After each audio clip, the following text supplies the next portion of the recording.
A very warm welcome to the Goodwin Live Goodwin Boxing Special, because all of the guests tonight are from the Goodwin Boxing team. So we're going to be getting started very shortly.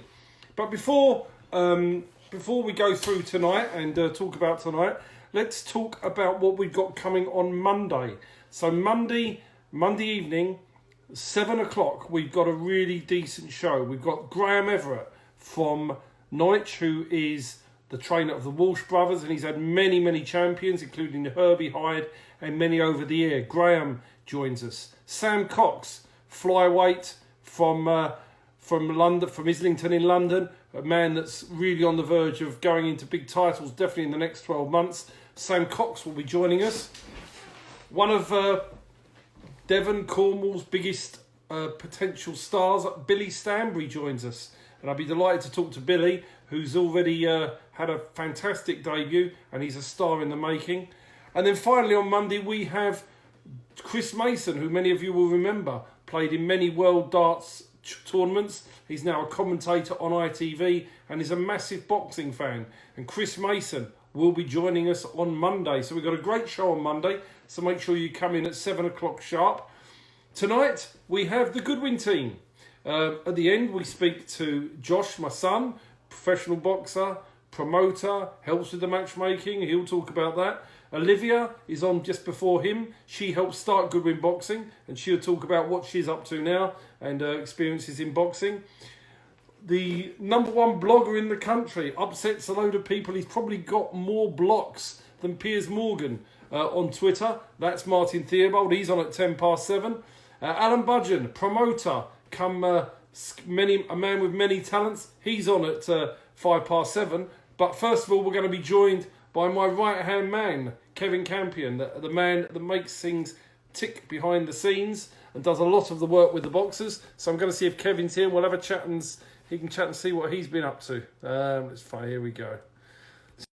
Yeah, this he should be. I shouldn't be able to wait too long. You okay, mate? How you doing? All right? Yeah, good. Hello. She's been desperate to come on here. She's been waiting to come on just to. How you doing? You okay? I'm good, mate. I'm good. So tell everybody how lockdown's been for you. Oh, it's been all right, really. Obviously, I've got three children. Obviously, two young ones. So the main bulk of our time has been obviously homeschooling while they're off school. So apart from obviously spending the time doing that, it's we haven't really had a lot of time for anything else. But it's it's a different challenge for sure. But it's all right. Look, it's staying at home. It's not too hard. But I do miss the normality of life and going about everyday life. You know. Same for everybody at the moment, and obviously boxing is something that we all love to be involved with, and it's hard when there's nothing even going on. There's not even any to watch. So let's look at all the different titles you've had in the sport. Oh God, there we go. So we've got.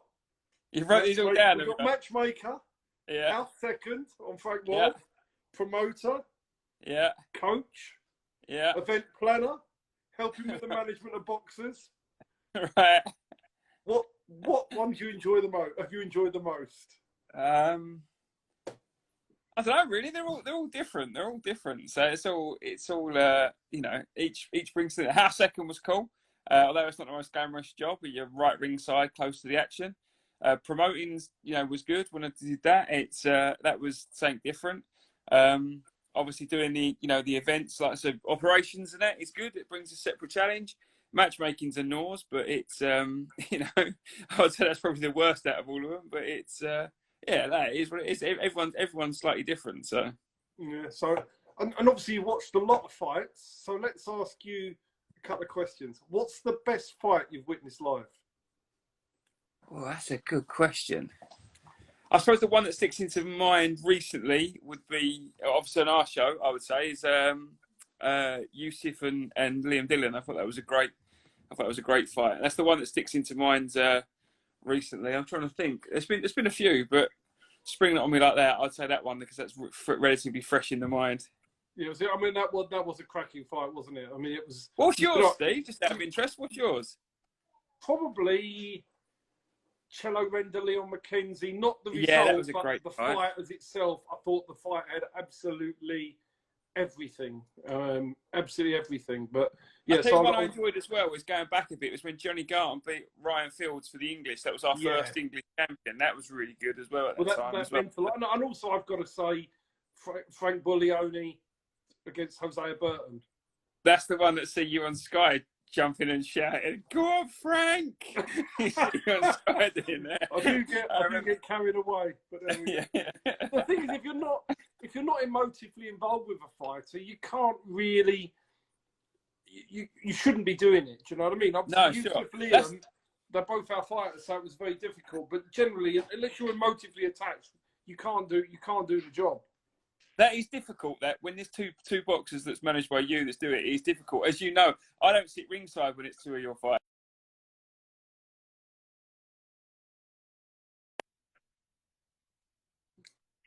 You know, you don't want to. You can't cheer for one side or the other. Yeah, no, that's true. I'll never sit ringside for those. I'm buffering a bit. Are we still there? Still there? I'm still here. Can you hear me? Good. We lost. Yeah, we're back again. Oh, yeah, we're back again. Yeah. So no. Are you looking forward? I mean, I don't know when it's going to get back to normal. When we're going to be back to normal, I don't know. But you know, we just got to do that. We got to do our job and do everything we're doing in the meantime, and wait for it all to resurrect. So we can do, mate. Just take it week by week. I mean, yeah, we don't know when. Like you say, we don't know when it could be back. Will it be this year? Will it be next year? I don't know. It changes so often. We'll just have to wait and see, won't we, mate? Yeah, exactly. All right, mate. Well, cheers for it. Cheers for tonight. No worries, mate. Nice to see you. I'll speak soon, yeah? Take care, bud. Bye. Well, that was Kevin, right-hand man. Many of you know him, and many of you speak to him. We're now going to touch base with Alan Budgeon. He's my brother-in-law. He's also a promoter, and he's also been there from the start. So let's track base with Alan now. Let's find Alan. You can find him on here. There he is.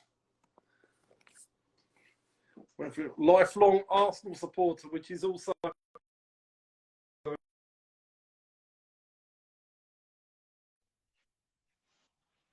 football as well.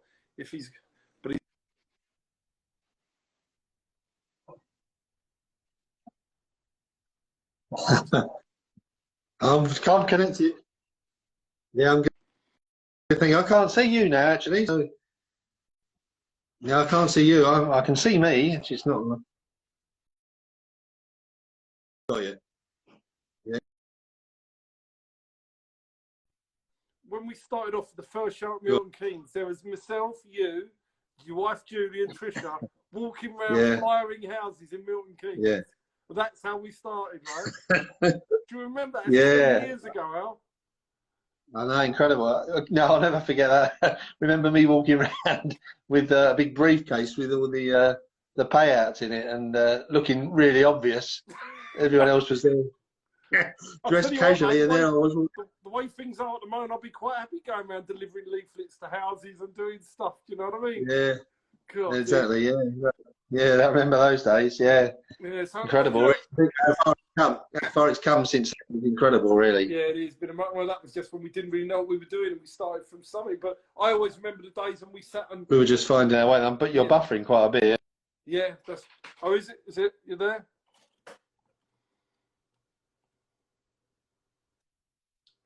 The internet's been really good here now for about a week since Sky sorted it. It's played up a bit tonight. I remember the days when we sat and watched Tyson fights. Do you remember all night long with Paul Dempsey? Yeah. Do you remember those days? Oh yeah, can you ever forget those? I mean, as you say, sitting there all night to watch one fight and trying to talking, and they just talked for hours and hours, and then having to drink strong coffee just to keep awake. And, we saw some good fights, though, didn't we? Yeah, we did. So, I asked Kevin the question about fights. I mean, since you've been involved, and we'll limit it to our shows. What's the best fight you've watched? I've been thinking it's a tough one, but not necessarily the best one. I don't think it was the best one. It definitely wasn't the best one, actually. But the fight, I think, for me, I can remember because it maybe always took us up a notch in Goodwin boxing. Was the Wadi Camacho Commonwealth fight against Alfan Iqbal.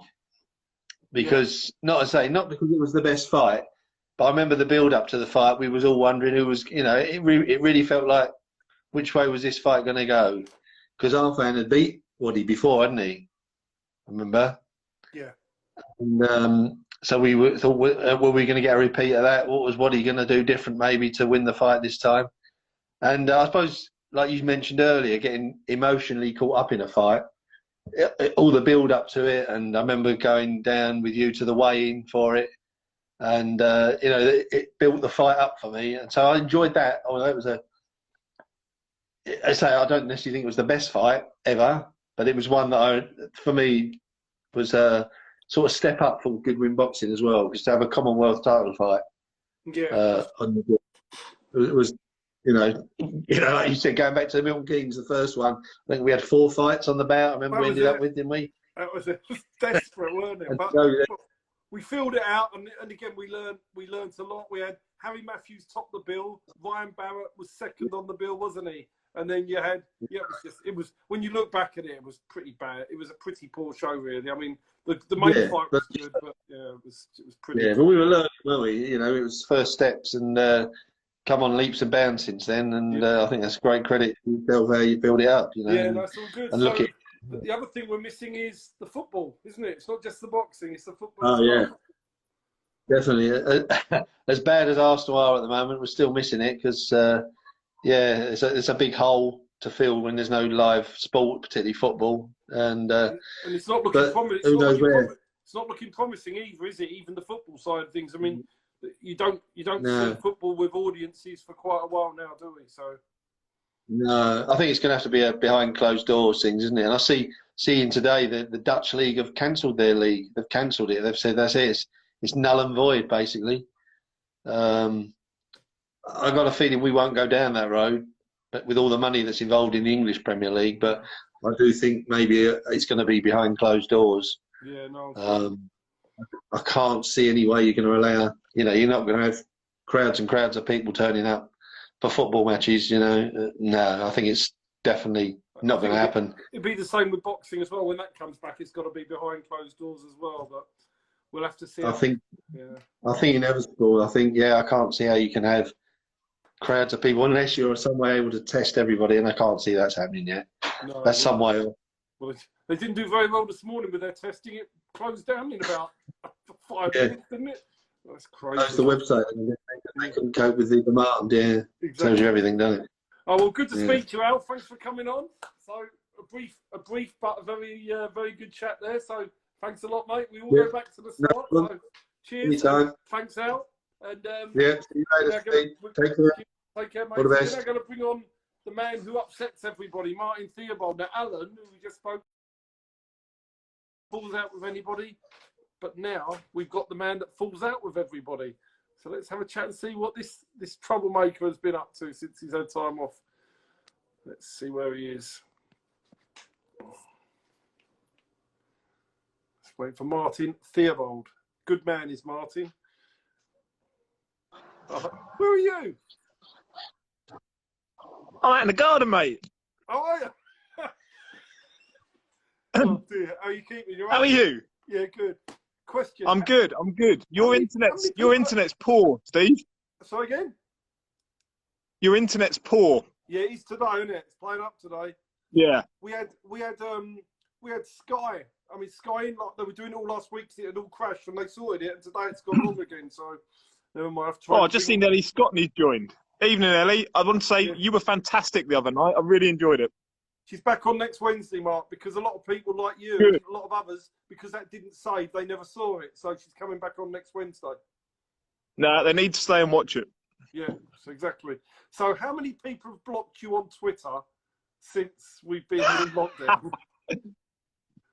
What, this week or? No, I'm blocked by a few, but normally for asking good questions. People don't like good questions. I think, where's the Transformers pyjamas? I've left them upstairs. Sorry, Ramez. No.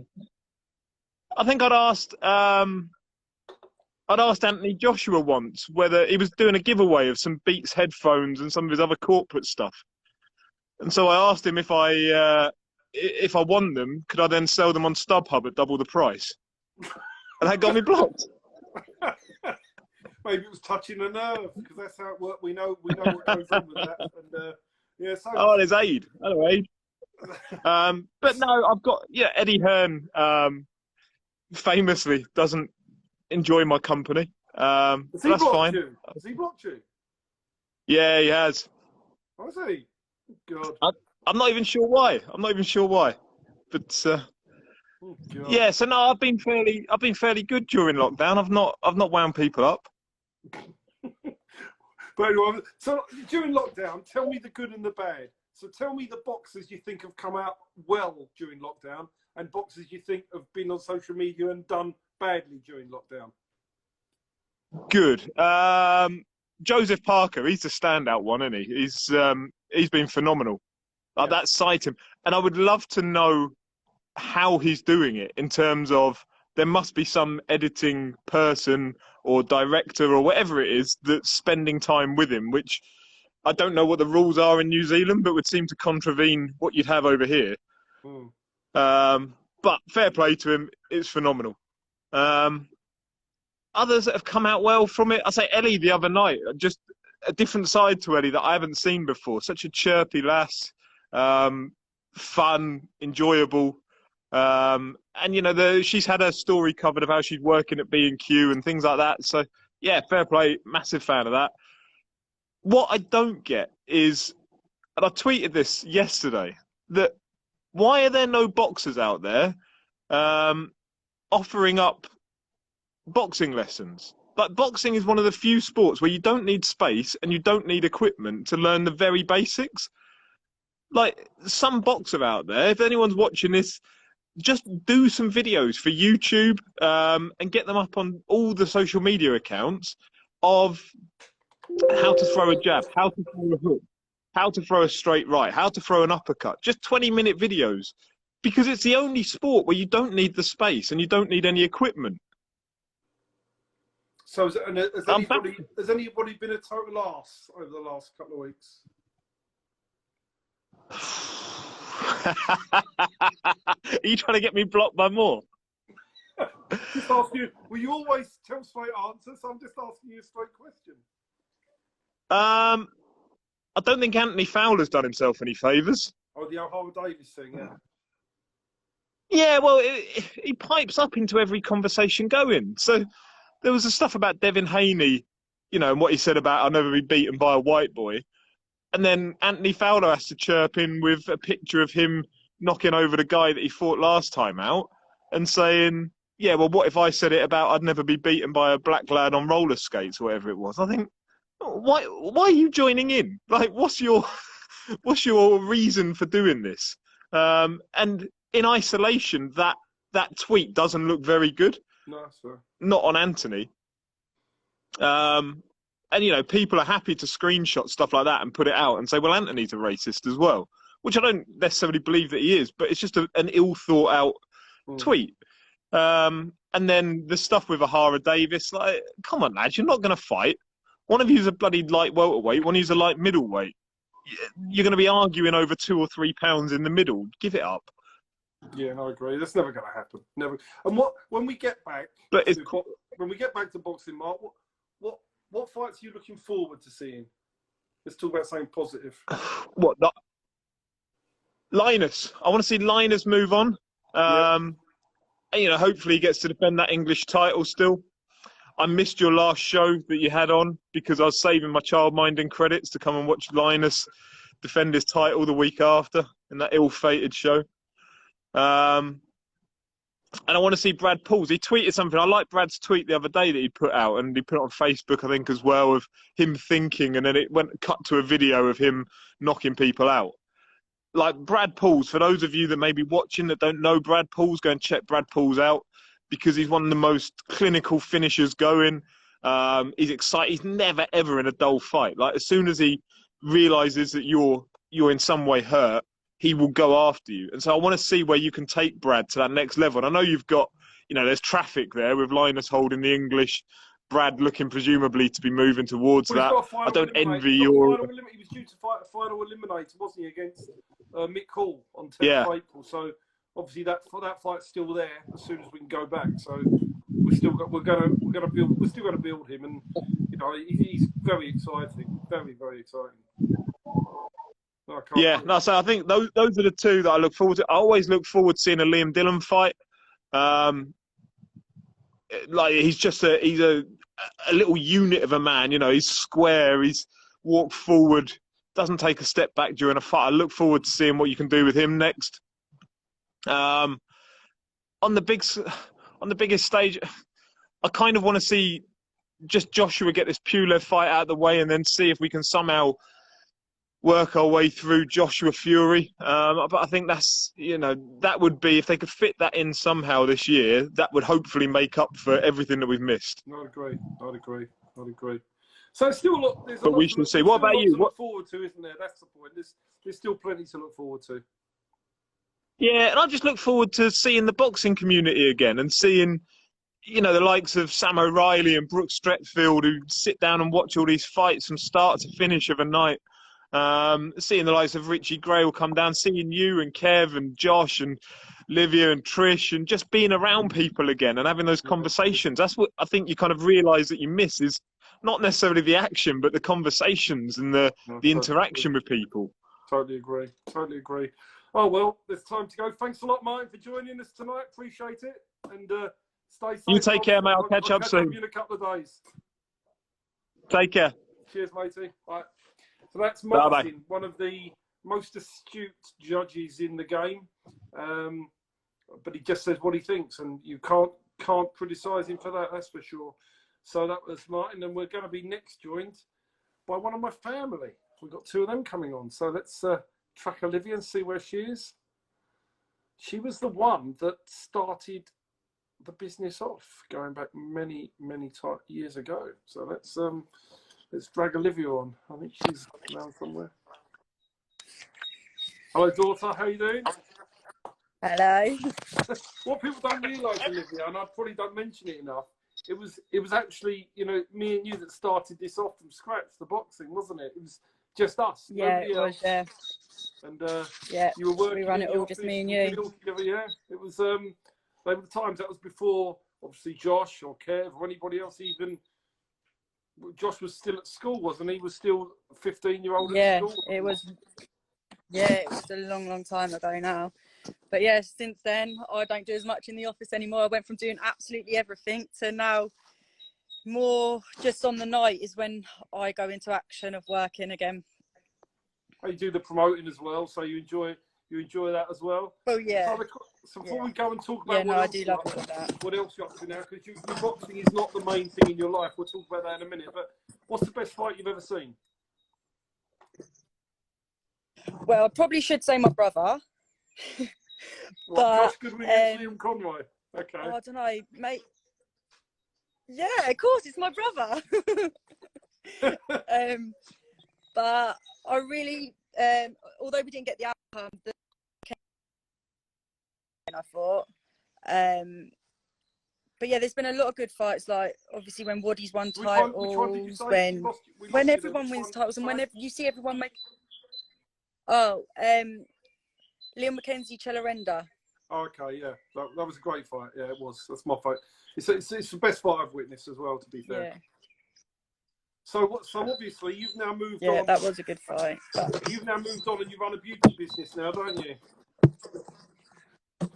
Yeah, I've got my own beauty salon and I do makeup as well as the beauty stuff. But yeah, I've got my own little salon at home in a cabin. But it's been pretty much the same as the one you can see behind, but this is our party one.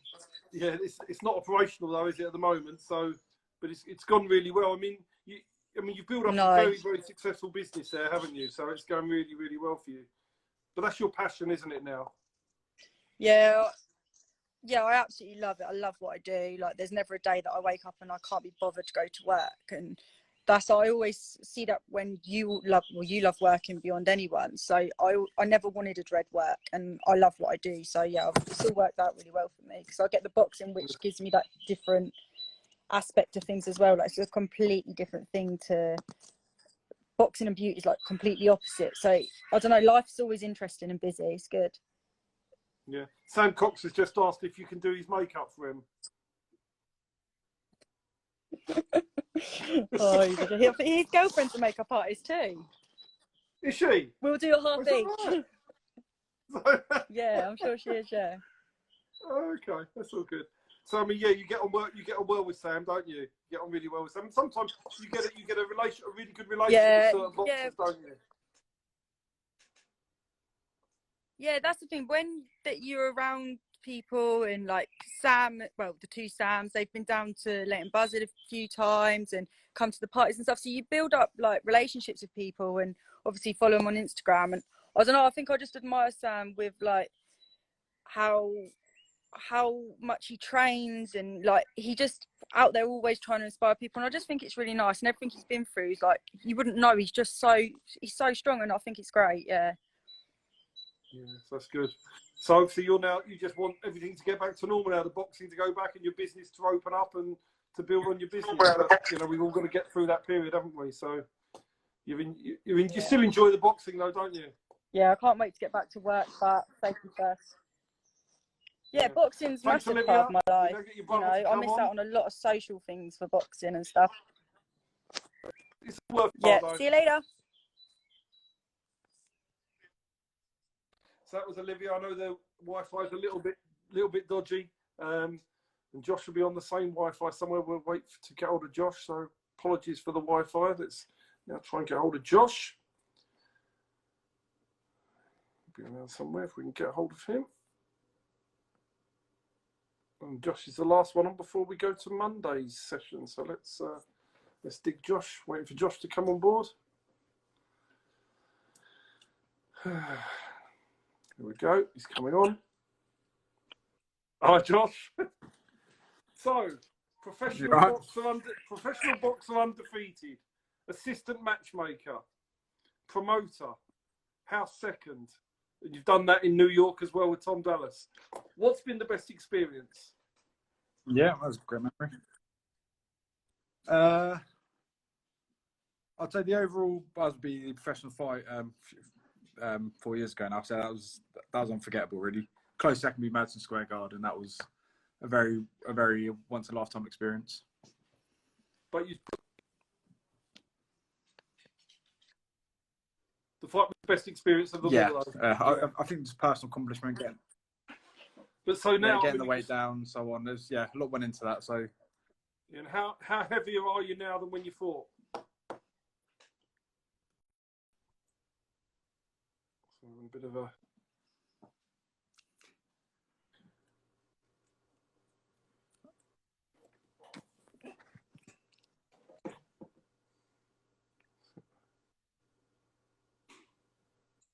Can you hear me?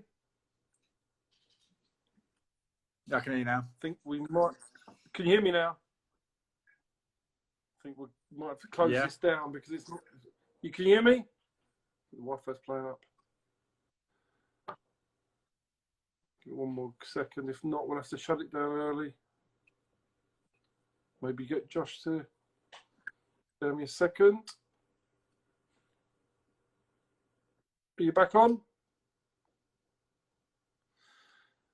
Well, Faye, that one's run short. The internet's let us down, but a little brief chat with Josh. Thanks for watching tonight. We'll be back to normal on Monday. As I say, hopefully the internet will work a little bit better. Chris Mason from the Darting World's on. Sam Cox himself is on. Graham Everett is actually on. And we've got Billy Stanbury from Plymouth who's on. It's going to be a fantastic show on Monday. Be interesting to see Chris Mason, the darts player, who's now a commentator on ITV, and talk to him about his love for boxing. So thank you very much today for watching, and we'll be back on Monday.